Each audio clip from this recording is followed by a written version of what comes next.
Bonjour à tous, Sandriane Martin, diététiste nutritionniste. Ah, le fameux changement d'heure. Ça vient parfois bousiller notre cycle circadien, notre horloge interne, quoique pour certaines personnes, changement d'heure ou non, le cycle jour-soir-nuit est constamment et malheureusement perturbé. Il y a de nombreux facteurs qui influencent la qualité et la quantité de notre sommeil. Malgré, peu importe les facteurs, peu importe le processus derrière le manque de sommeil, malheureusement, celui-ci a des impacts négatifs sur la santé, de même que sur la chimie de notre cerveau. Saviez-vous que parmi tous les facteurs reliés au manque de sommeil, les chercheurs considèrent de plus en plus le microbiote intestinal? En fait, le microbiome intestinal, c'est-à-dire les bactéries et l'environnement dans lesquels elles sont, peuvent avoir effectivement un impact sur le sommeil de différentes manières. Donc, en modifiant par exemple le cycle circadien, le cycle jour-soir-nuit, par le biais notamment d'une perturbation au niveau de la production et de la synthèse des hormones et des neurotransmetteurs reliés au sommeil et reliés à l'éveil. À l'inverse aussi, le sommeil, lui, peut venir perturber, oui, la santé globale, mais également la diversité de notre microbiote intestinal. Alors, avant d'aller plus loin, avant d'aller voir de quelle façon on peut venir nourrir et enrichir notre microbiote intestinal pour favoriser justement l'installation d'une qualité et d'une quantité adéquate de sommeil, voyons plus précisément de quelle façon les bactéries intestinales ont un impact justement sur la synthèse des neurotransmetteurs adéquats et sur la chimie de notre cerveau.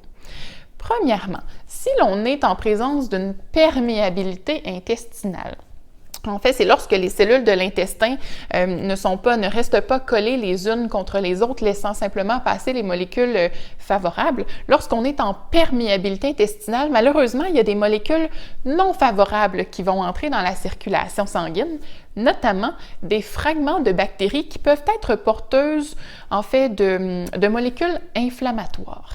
Alors, cette inflammation-là, ces petites molécules inflammatoires-là qui vont entrer dans la circulation sanguine vont créer une inflammation locale qui peut venir perturber, en fait, le système nerveux central. Autre élément, si l'on a beaucoup de mauvaises bactéries dans notre microbiote intestinal, certaines d'entre elles ont des enzymes qui vont produire des métabolites qu'on qualifie de neurotoxiques. Donc, neurotoxiques, et ça peut venir encore là nuire à la chimie du cerveau et à ses processus, d'où les processus peut être perturbés là, au niveau de la synthèse des hormones et des neurotransmetteurs reliés au sommeil. Autre élément à considérer, vous avez énormément de neurones au niveau du microbiote intestinal qui communiquent sans cesse avec les neurones du système nerveux central. Alors, cette communication bidirectionnelle-là se fait via une longue autoroute qu'on nomme le nerf vague. Et cette communication-là est essentielle à la fabrication des hormones et des neurotransmetteurs dont il est question depuis le tout début de cette capsule. Finalement, sachez que pour fabriquer de la mélatonine, l'hormone dont on a besoin là, pour bien dormir, finalement, qui va favoriser l'endormissement, nous avons besoin de bien assimiler nos protéines au niveau digestif et nous avons besoin aussi d'un éventail de vitamines et minéraux, notamment les vitamines du groupe B. Et les vitamines du groupe B sont synthétisées par les bactéries intestinales. Donc, vous voyez tout ce travail conjoint, cette synergie entre les bactéries de votre intestin et votre cerveau pour être en mesure justement de favoriser l'endormissement et de vous tenir réveillé dans ce fameux cycle jour-soir-nuit. Alors, pour capitaliser vraiment sur la qualité et la quantité de sommeil, nous avons besoin de diversifier notre microbiote intestinal et de l'enrichir en bonnes bactéries.